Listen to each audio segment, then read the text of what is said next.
Good morning students, how are you. सभी 11th के बच्चों का मैं Ramshankar Naveen senior secondary school द्वारा स्वागत करता हूं। देखो बेटा, अपन पढ़ रहे थे केमिस्ट्री, ठीक है ना। और रसायन विज्ञान या केमिस्ट्री का जो फर्स्ट चैप्टर था अपना some basic concept of chemistry, है ना, वो समाप्त हो चुका है। अब नेक्स्ट लेसन चालू करते हैं हम, ठीक है। तो सभी बच्चों को अच्छा इंटरेस्ट आ रहा होगा, है ना। तो बेटा अच्छे से समझिए और अपने नोट्स बनाइए, ओके। तो नेक्स्ट टॉपिक चालू करता हूं मैं, IUPAC system.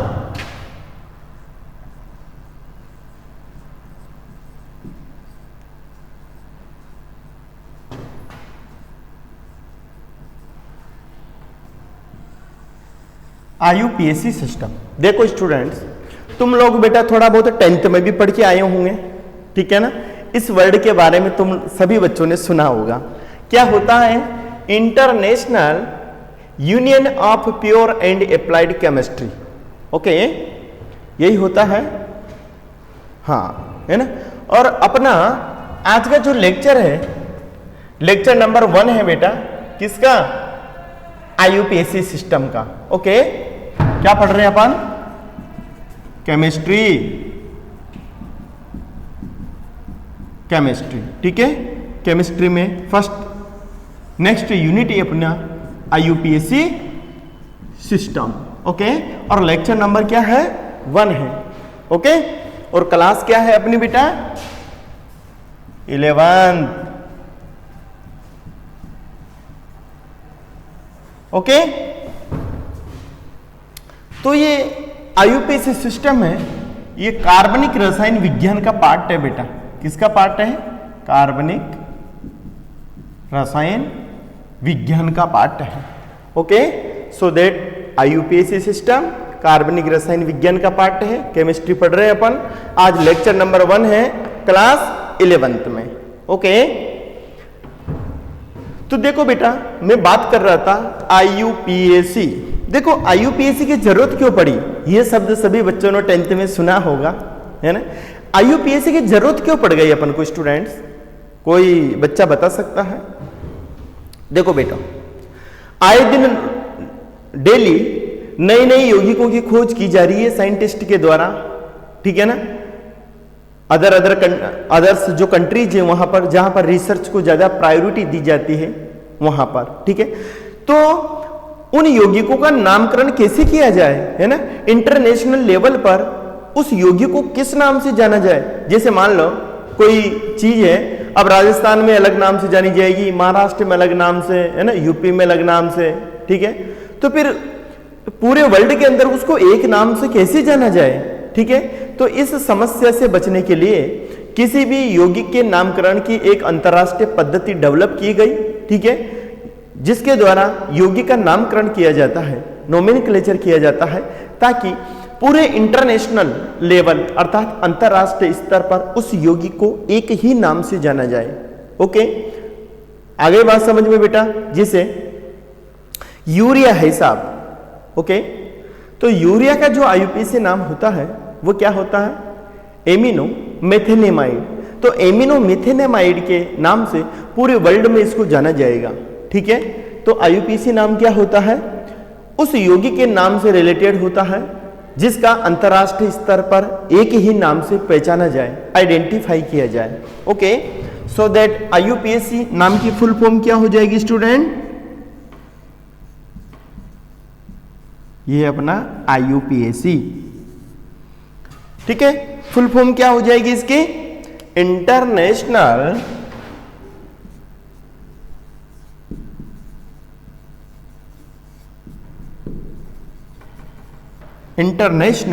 Union of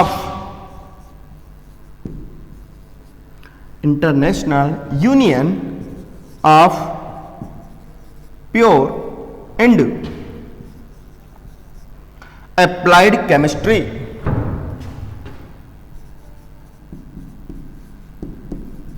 applied chemistry, okay बेटा, ये इसकी फुल फॉर्म होती है। IUPAC की फुल फॉर्म क्या होती है? International union of pure and applied chemistry. Okay, clear है? देखो, तो इसका यूज क्यों करते हैं हम? किसी भी यौगिक को इंटरनेशनल लेवल पर एक ही नाम से जानने के लिए। Okay, to know only one name on platform of all world और international level. Okay, so that आगे चलते हैं बेटा अपन। अब जो आईयूपीएसी जो सिस्टम है वो किसका पार्ट है स्टूडेंट्स? कार्बनिक रसायन विज्ञान का पार्ट है बेटा। ओके, देखो जितनी भी मेडिसिन बनती हैं, आ रही बात समझ में? जितने भी बेटा फार्मास्यूटिकल कंपनीज हैं, जितने भी हेल्थ से रिलेटेड मेडिसिन बनती है, उनका निर्माण कार्बनिक रसायन विज्ञान के द्वारा ही किया जाता है सबसे अधिक मात्रा में। ओके, तो जो अपनी केमिस्ट्री है, रसायन विज्ञान है, इसका बहुत इंपॉर्टेंस है। ठीक है, अगर आपने मैथमेटिक्स को चूज किया है तब भी केमिस्ट्री चलेगी बेटा, और यदि बायोलॉजी ली है तब भी केमिस्ट्री चलेगी। ओके, तो केमिस्ट्री कहीं भी पीछा नहीं छोड़ेगी। पॉलिटेक्निक करो या इंजीनियरिंग करो, ठीक है, या एमबीबीएस करो, कुछ भी करो आप। ओके, तो सभी में केमिस्ट्री अप्लाई होगी। साइंस स्ट्रीम के अंतर्गत जो केमिस्ट्री रसायन है बेटा वो वेरी इंपॉर्टेंट है। एग्रीकल्चर में भी आएगा, बायो में भी आएगा, मैथमेटिक्स में भी आएगा, सभी में आएगा। ठीक है, कहीं पीछा नहीं छोड़ेगा। So that very very interesting subject है, अच्छे से पढ़िए बेटा। ओके, तो देखो मैं बात कर रहा था कार्बनिक रसायन विज्ञान। देखो कार्बनिक रसायन विज्ञान होता क्या है?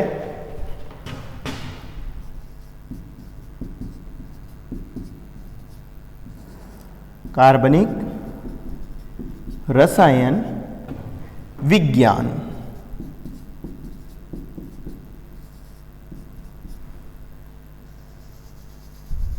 देखो स्टूडेंट्स, बेटे नाम से पता चल रहा है कार्बनिक रसायन और विज्ञान। रसायन का मतलब जिसमें रसायनों का अध्ययन किया जाता है, विज्ञान का मतलब विज्ञान, और कार्बनिक का मतलब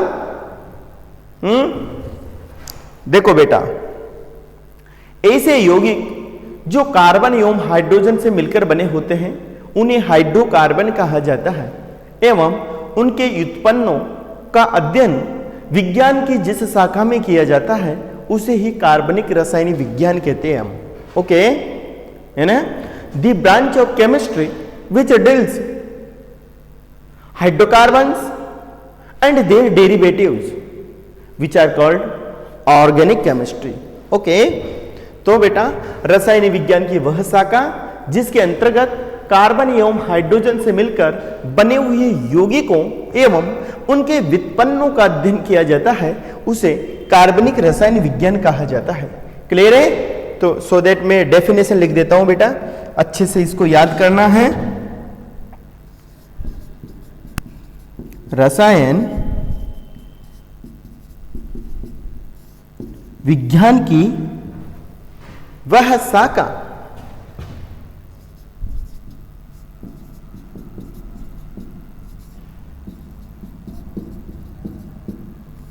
जिसके अंतर्गत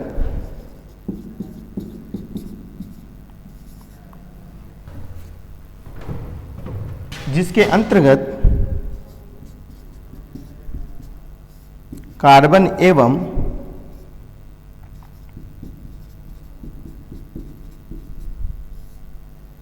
हाइड्रोजन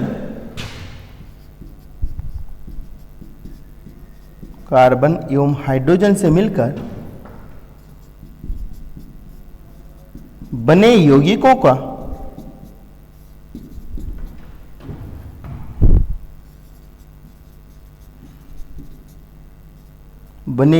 का अध्ययन किया जाता है। रसायन विज्ञान की वह शाखा जिसके अंतर्गत कार्बन एवं हाइड्रोजन से मिलकर बने हुए यौगिकों, इसका मतलब क्या है बेटा? हाइड्रोकार्बन। मैं लिख देता हूं यहां पर, कार्बन एवं हाइड्रोजन से मिलकर बने हुए यौगिकों को क्या कहेंगे हम? हाइड्रोकार्बन।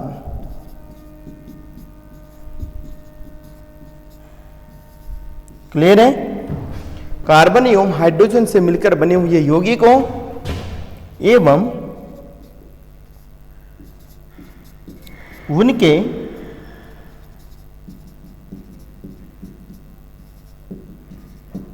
व्युत्पन्नों का अध्ययन किया जाता है,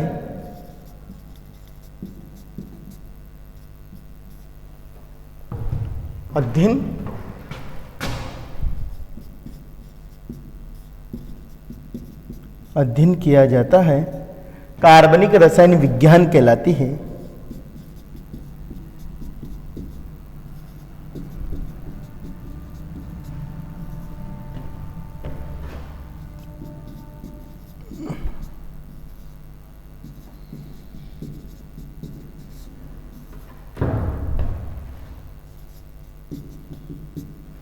ओके, यह है बेटा कार्बनिक रसायन विज्ञान की डेफिनेशन। अब हम चलते हैं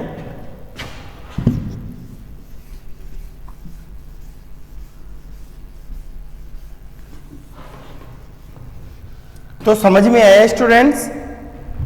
बेटा कार्बन एवं हाइड्रोजन से मिलकर बने हुए यौगिकों अर्थात हाइड्रोकार्बन। अब हाइड्रोकार्बन किसे कहेंगे? जो कार्बन प्लस हाइड्रोजन से मिलकर बने हुए यौगिक होंगे, जैसे मान लो C6H6, किसका फॉर्मूला होता है बेटा? बेंजीन का फॉर्मूला होता है, बेंजीन। Okay, benzene. तो ये क्या है?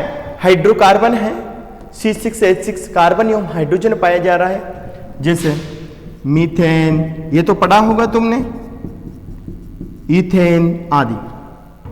ठीक है, ये सभी क्या है? हाइड्रोकार्बन से। ओके,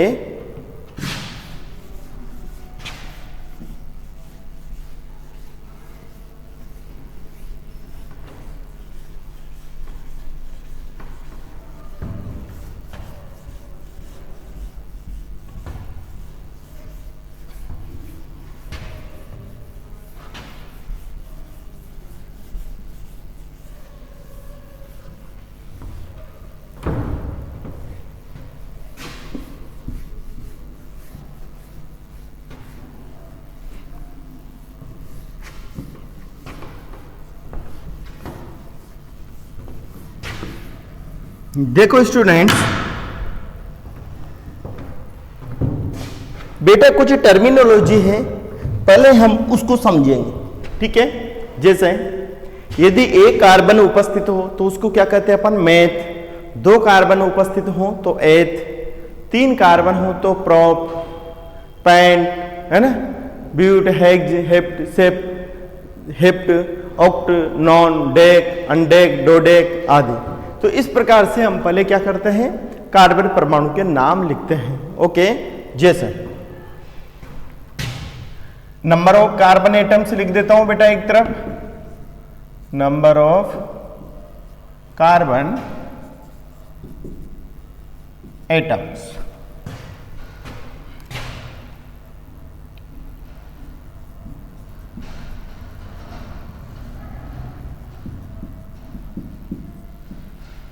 मतलब कार्बन परमाणुओं की संख्या। ओके, और नाम, उसको क्या नाम दिया जाएगा? ठीक है,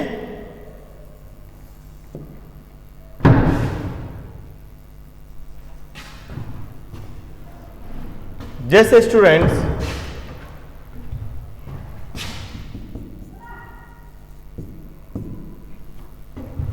सपोज दैट मैंने बेटा एक कार्बन लिया, एक कार्बन को क्या कहूंगा मैं? Meth. Okay,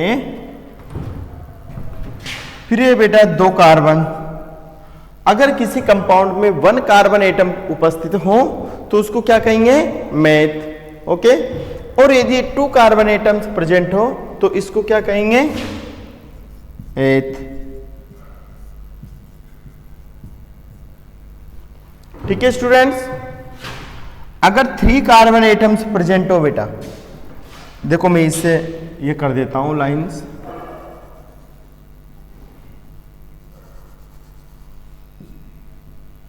three carbon atoms को क्या कहेंगे? प्रोप।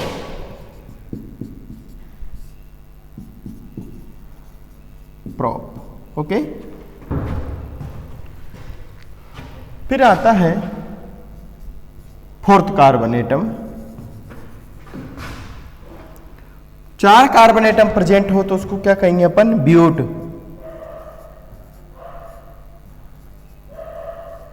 ब्यूट, ओके।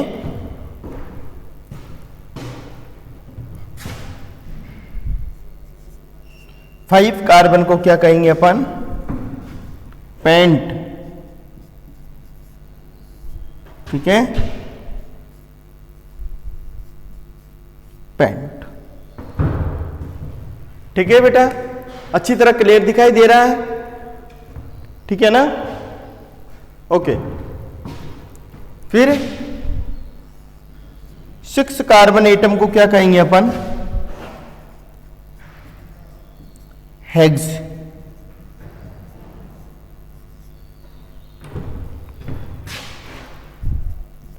7 कार्बन एटम्स को क्या कहेंगे अपन? हेप्ट।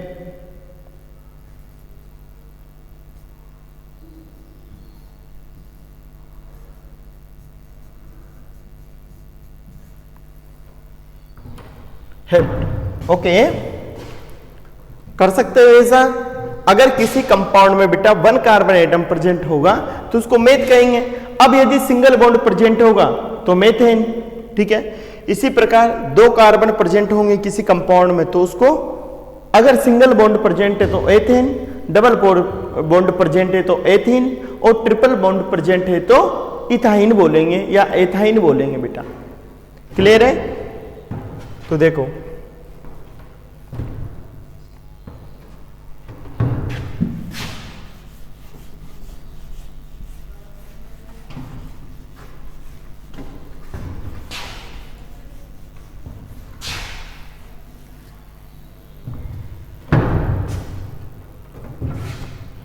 इसके बाद चलता हूं मैं। अगर स्टूडेंट 8 कार्बन एटम्स प्रेजेंट हो तो इसको कहेंगे हम oct. Oct. 9 carbon atom present हो तो इसको कहेंगे अपन नॉन। ओके। और यदि 10 कार्बन प्रेजेंट हो तो इसको कहेंगे बेटा अपन डेक। यहां तक क्लियर है स्टूडेंट्स? ओके।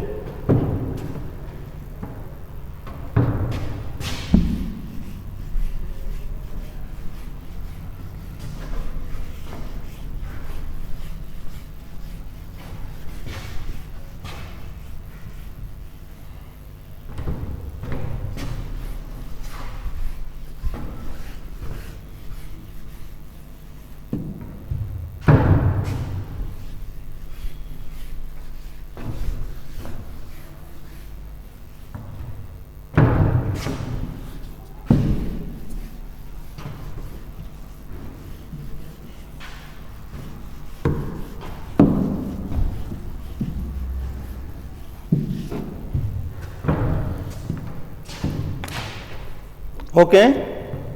बट यदि 11 कार्बन आ जाए बेटा किसी कंपाउंड में, मान लो 10 से ज्यादा कार्बन आ जाए तो फिर अन लगा देंगे अपन, अनडेक। अगर 12 कार्बन एटम प्रेजेंट हो तो डोडेक, है ना। 13 हो तो ट्राइडेक, टेट्राडेक, पेंटाडेक, हेक्साडेक, हेप्टाडेक, है ना, ऑक्टाडेक, नोनाडेक और आइकोस। ओके। 20 कार्बन एटम्स हो किसी कंपाउंड में तो फिर उसको क्या कहेंगे अपन स्टूडेंट्स? आइकोस या icosane. Okay. So that 11 carbon atoms को अनडेक,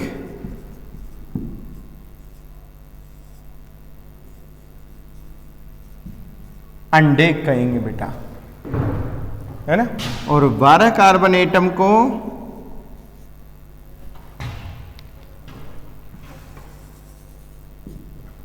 क्या कहेंगे? डोडेक। डोडेक। क्लियर है? इसी प्रकार 13 कार्बन एटम को ट्राइडेक कहेंगे।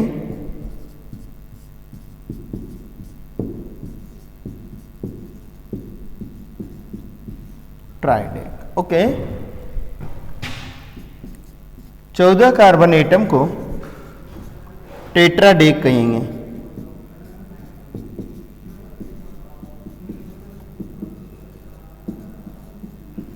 टेट्राडेक, ओके।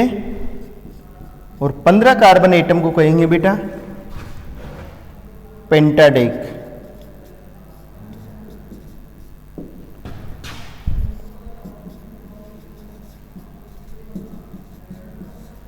पेंटाडेक, ओके। इसी प्रकार 16 कार्बन एटम को हेक्साडेक कहेंगे। हेक्साडेक,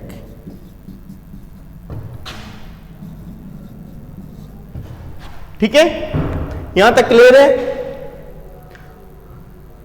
तो बेटा ये इनको याद करना है, अच्छे से लर्निंग करनी है तुम्हें, है ना, ताकि फिर किसी भी कंपाउंड में कितने भी कार्बन एटम प्रेजेंट हो, जनरली हम 11th 12th हो बेटा या कंपटीशन हो, सभी में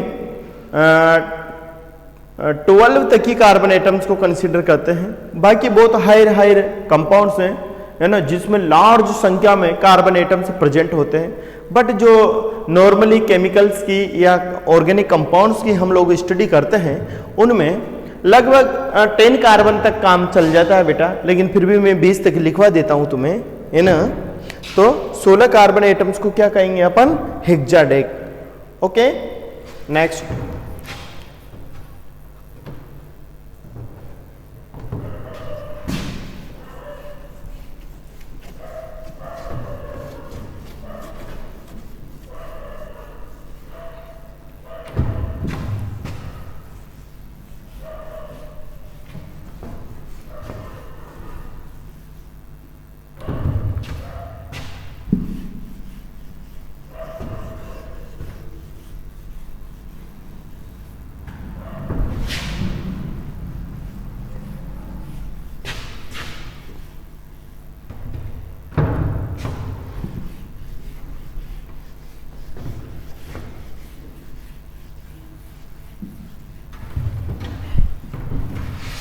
नेक्स्ट आता है अपने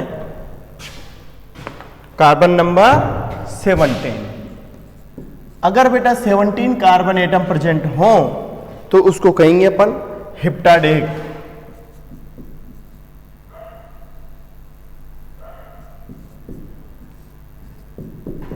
हेप्टाडेक,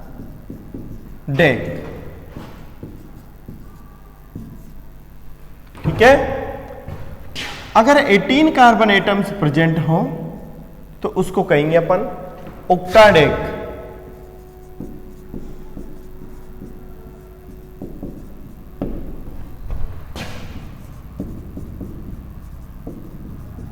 ऑक्टाडेक, ओके।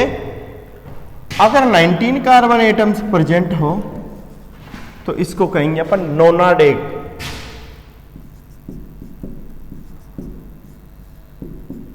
नोनाडेक, नोनाडेक, ओके। और यदि 20 कार्बन एटम्स प्रेजेंट हो बेटा तो इसको कहेंगे अपन आइकोस और आइकोसेन।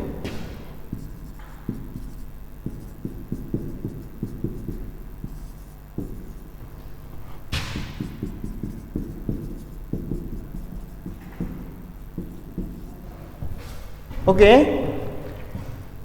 तो बेटा इनको अच्छी तरह लर्न करना है, सीखना है, ठीक है, याद करना है इनको, ताकि किसी भी कंपाउंड में प्रेजेंट कार्बनिक यौगिक को हम आइडेंटिफाई कर सके, भाई ये मेथेन है, इथेन है, प्रोपेन है, ब्यूटेन है ना, हेक्सेन है, क्या है। ओके, क्लियर है। अब चलते हैं बेटा इसके बाद हम लोग कार्बनिक यौगिकों के नामकरण पर। ओके, कार्बनिक यौगिकों के नामकरण से पहले चलो अपन पढ़ लेते हैं क्लासिफिकेशन ऑफ ऑर्गेनिक कंपाउंड्स। कार्बनिक यौगिकों का बेटा क्या पढ़ लेते हैं अपन, क्लासिफिकेशन, वर्गीकरण कर लेते हैं। देखो किसी भी चीज को पढ़ने से पहले उसको क्लासिफाई किया जाता है, कितने कैटेगरीज के अंतर्गत उन यौगिकों को डिवाइड किया गया है ताकि स्टडी में आसानी हो जाए।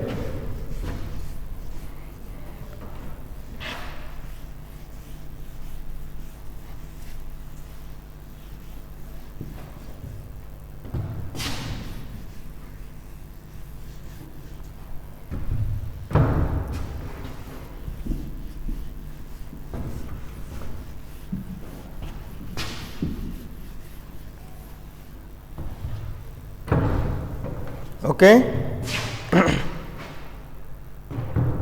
तो अब पढ़ते हैं क्लासिफिकेशन ऑफ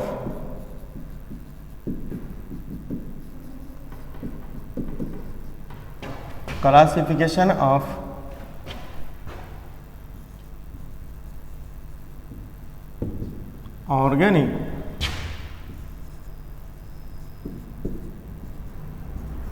कंपाउंड्स। ठीक है, कार्बनिक यौगिकों का वर्गीकरण।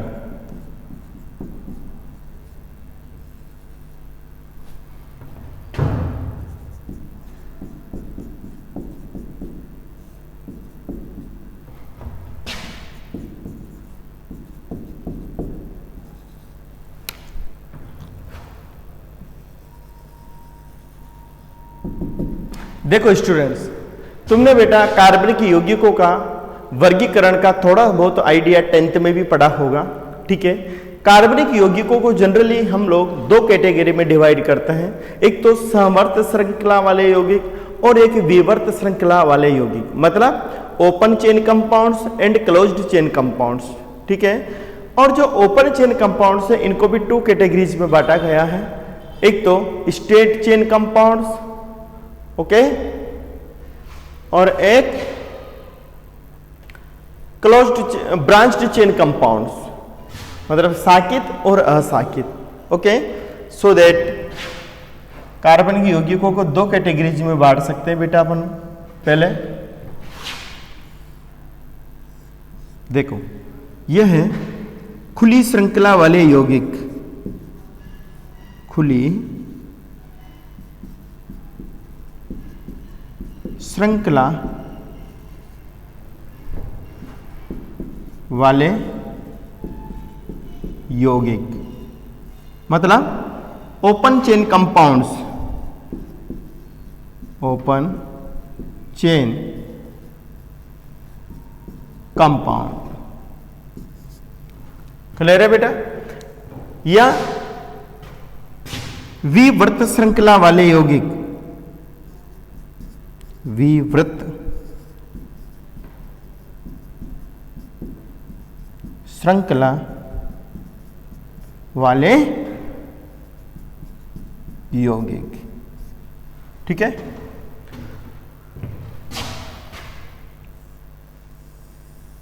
इधर क्या आ जाएगा? बंद श्रृंखला वाले यौगिक,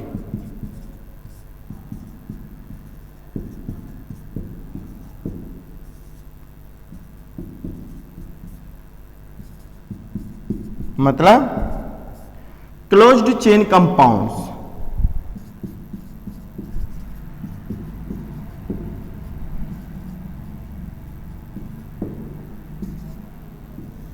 क्लोज्ड चेन कंपाउंड, खुली श्रृंखला वाले यौगिक, और यह है अपना बंद श्रृंखला वाले यौगिक।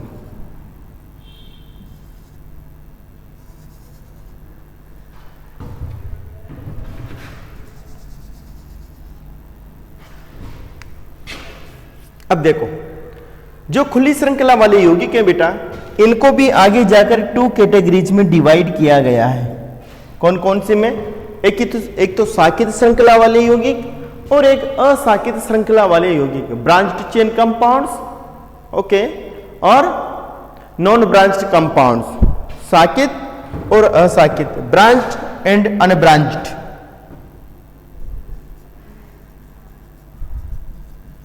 Branched and unbranched. ठीक है, ब्रांच्ड एंड अनब्रांच्ड कंपाउंड।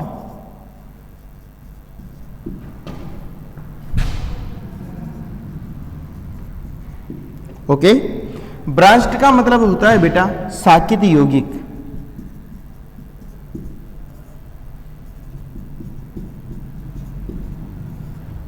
और अनब्रांच्ड का मतलब होता है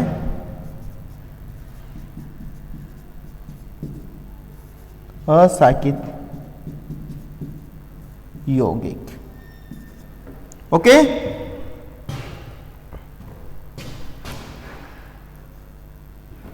क्लियर है यहां तक स्टूडेंट्स? अब बेटा आती है बात बंद श्रृंखला वाले यौगिकों की। ठीक है, तो बंद श्रृंखला वाले यौगिक दो प्रकार के होते हैं, एक तो होमोसाइक्लिक और एक होमोसाइक्लिक या कार्बोसाइक्लिक और एक heterocyclic. Homocyclic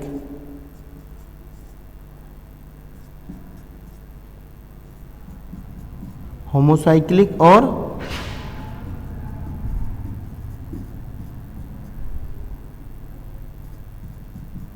carbocyclic. Okay, homocyclic compounds. Homocyclic का मतलब होता है बेटा जिसमें सेम एटम्स ही प्रेजेंट हो।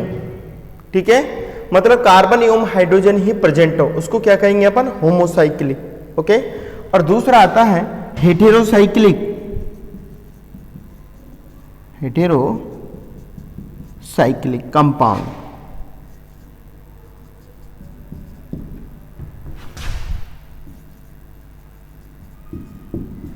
ओके, होमोसाइक्लिक नाम बेटा इनका हिंदी में भी यही रहेगा और इंग्लिश में भी यही रहेगा।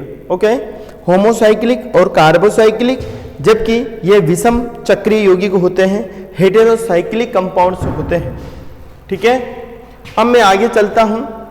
देखो, ब्रांच्ड कंपाउंड और अनब्रांच्ड कंपाउंड में क्या अंतर है? जैसे CH3, CH2, CH, CH3, ये क्या हो गया? ये ब्रांच्ड कंपाउंड है बेटा। ठीक है, अगर मैं अनब्रांच्ड कंपाउंड की बात करूं तो देखो CH3, CH2, CH2, CH3, ये क्या है? अनब्रांच्ड कंपाउंड है, अशाखित है, कोई शाखा नहीं निकल रही है, बट यहां पर बीच में से शाखा निकल जाती है, तो इसको शाखित कहते हैं हम, और इसको अशाखित कहते हैं। ओके,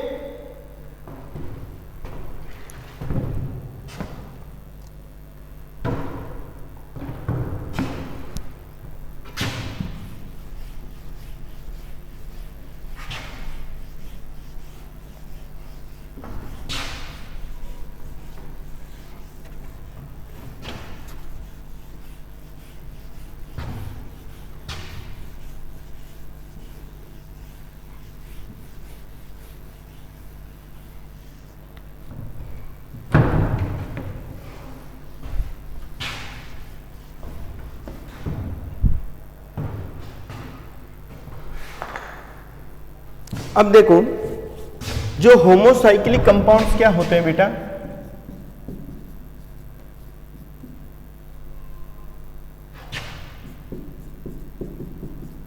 होमोसाइक्लिक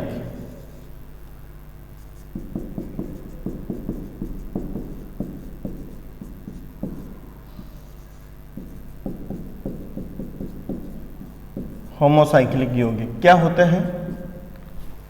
ऐसे यौगिक जिनमें केवल कार्बन एवं हाइड्रोजन ही प्रेजेंट होते हैं, ओनली कार्बन प्लस हाइड्रोजन उपस्थित। जैसे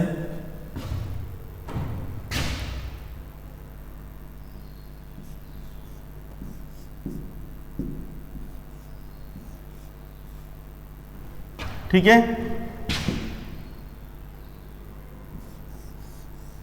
ये क्या है बेटा? होमोसाइक्लिक है। बट दूसरे कौन से आते हैं? हेटेरोसाइक्लिक।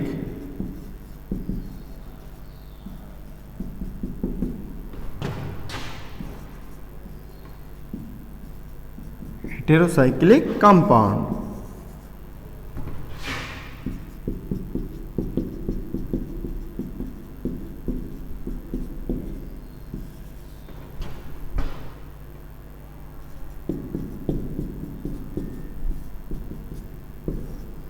देखो बेटा, हेटेरोसाइक्लिक कंपाउंड्स क्या होते हैं? ऐसे कंपाउंड्स जिनकी वलय में कार्बन एवं हाइड्रोजन के अलावा कोई अदर हेटेरो एटम या विषम परमाणु जैसे नाइट्रोजन, ठीक है, ऑक्सीजन, सल्फर आदि उपस्थित हों तो फिर इन यौगिकों को क्या कहेंगे अपन? हेटेरोसाइक्लिक कंपाउंड्स कहेंगे। जैसे टेट्राहेड्रोफ्यूरेन है, THF बोलते हैं इसको, ठीक है।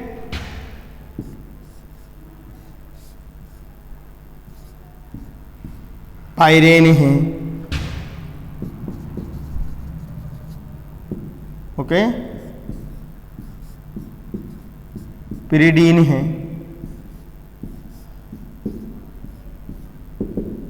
फ्यूरेन है। ये सभी क्या है? ये सभी हेटेरोसाइक्लिक कंपाउंड्स होते हैं, ओके। विषम चक्रीय यौगिक मतलब इनमें विषम परमाणु प्रेजेंट होता है। क्लियर है? अब देखो बेटा, जो हेटेरोसाइक्लिक कंपाउंड्स होते हैं या होमोसाइक्लिक कंपाउंड्स होते हैं, ये भी दो प्रकार के होते हैं। एक तो एरोमेटिक है ना, और एक anti aromatic.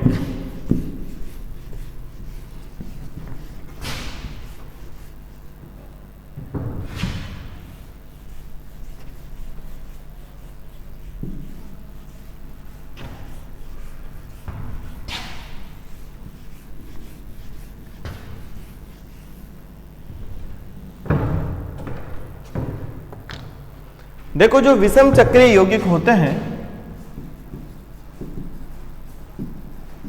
Heterocyclic,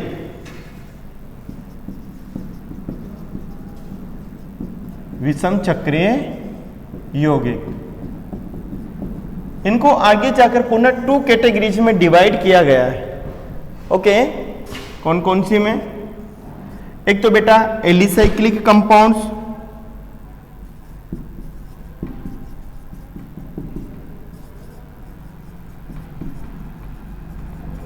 alicyclic compounds, और एक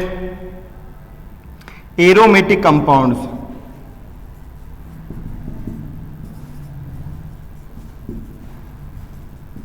ओके, एक तो क्या है? एलिसाइक्लिक यौगिक,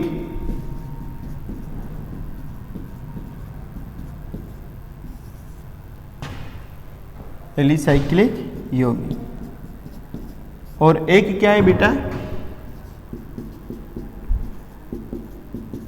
एरोमेटिक यौगिक।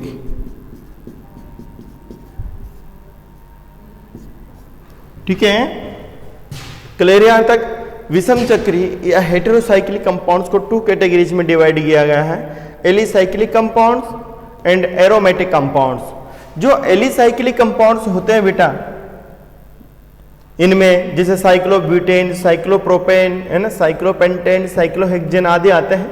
जो एरोमेटिक कंपाउंड्स होते हैं इनको भी पुनः 2 कैटेगरीज में डिवाइड किया गया है, एक तो benzenoid compounds and non benzenoid compounds. Okay, benzenoid and non benzenoid. Benzenoid का मतलब होता है दो compounds which have benzene like ring. ठीक है ना, ऐसे यौगिक बेटा जिनमें बेंजीन के समान वलय पाई जाती है उनको क्या कहेंगे अपन? बेंजीनोइड कंपाउंड्स कहेंगे। ओके, बट ऐसे कंपाउंड जिनमें बेंजीन वलय एब्सेंट होगी तो उनको हम नॉन बेंजीनोइड एरोमेटिक कंपाउंड्स कहेंगे। Okay, aromaticity is very important concept in organic chemistry. देखो बेटा, इसकी चर्चा हम लोग आगे कर पाएंगे। ओके,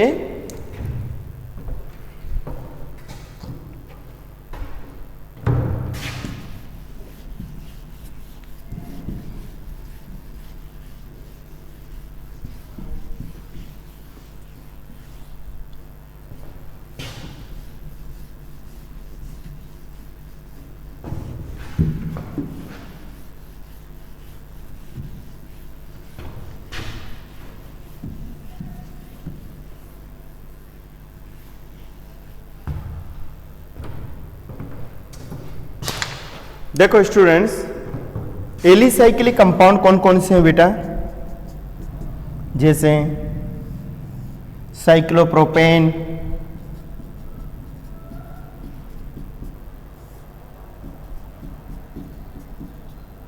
ओके, साइक्लोब्यूटेन,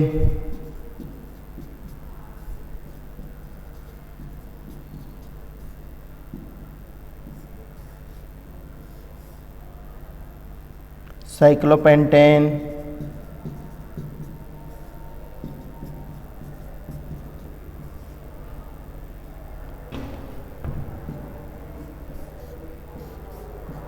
साइक्लोहेक्सेन,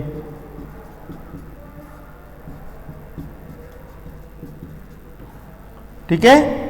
ये सब क्या है? एलिसाइक्लिक कंपाउंड्स हैं। बट जो एरोमेटिक कंपाउंड्स होते हैं स्टूडेंट, इनको बेटा 2 कैटेगरीज में डिवाइड किया गया है। एक तो बेंजीनोइड और एक नॉन बेंजीनोइड।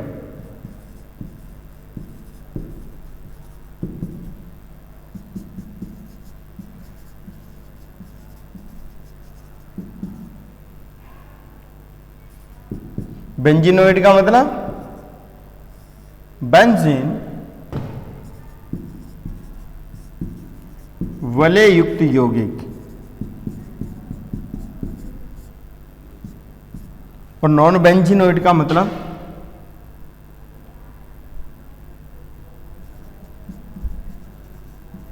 बेंजीन वलय अनुपस्थित।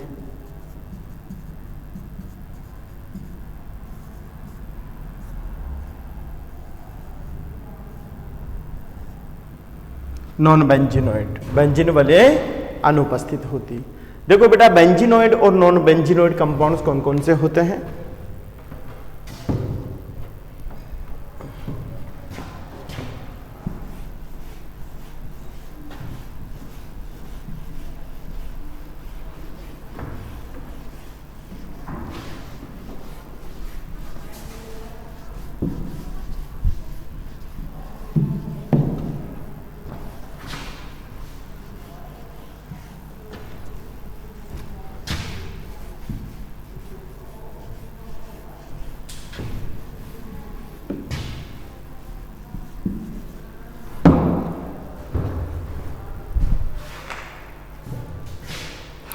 ठीक है स्टूडेंट्स, तो बेटा बेंजीनोइड जो कंपाउंड्स होते हैं, देखो कौन कौन से हैं। Benzenoid compounds, those compounds which have benzene ring, okay, suppose that एक तो अपना बेंजीन है ही सही, एक है बेटा नेप्थलीन, इनमें सब में बेंजीन रिंग पाई जाती है।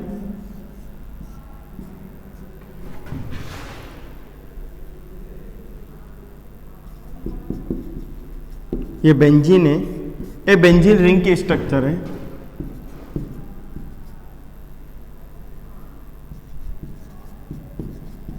ये नेप्थलीन है बेटा,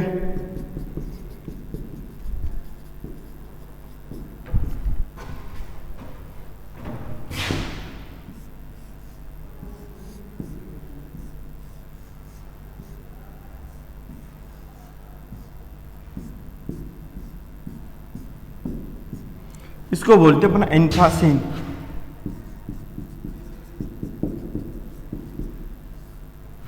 ठीक है, इसके अलावा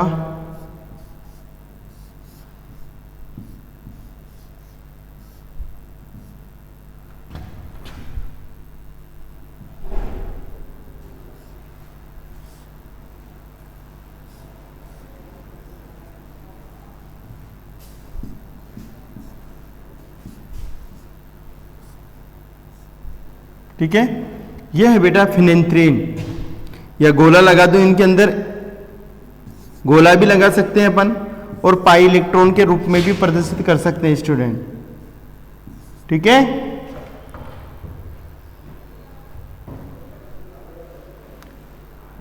चलते हैं। 6 एंगल बनने चाहिए, 1 2 3 4 5 6, 1 2 3 4 5 6, 1 2 3 4 5 और 6। ओके, तो इसको बोलते हैं हम लोग फिनेंथ्रीन। क्या बोलते हैं? फिनेंथ्रीन। देखो बेटा, ये सभी एरोमेटिक कंपाउंड्स हैं और इनकी वलय में बेंजीन रिंग पाई जा रही है, सो दैट इसको क्या कहेंगे अपन? बेंजीनोइड कंपाउंड्स कहेंगे। क्लियर है? सेकंड टाइप क्या बताया था मैंने? Non benzenoid compound. Non benzenoid compounds का मतलब एरोमेटिक कंपाउंड्स तो होंगे बट बेंजीन वाले एब्सेंट होगी। ठीक है, जैसे मैं एग्जांपल देता हूं।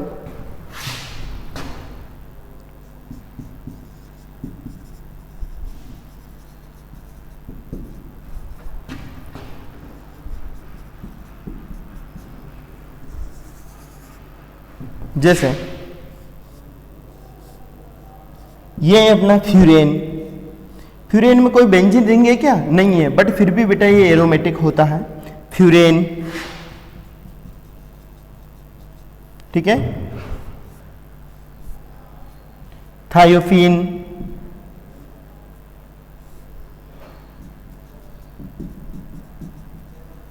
थायोफीन,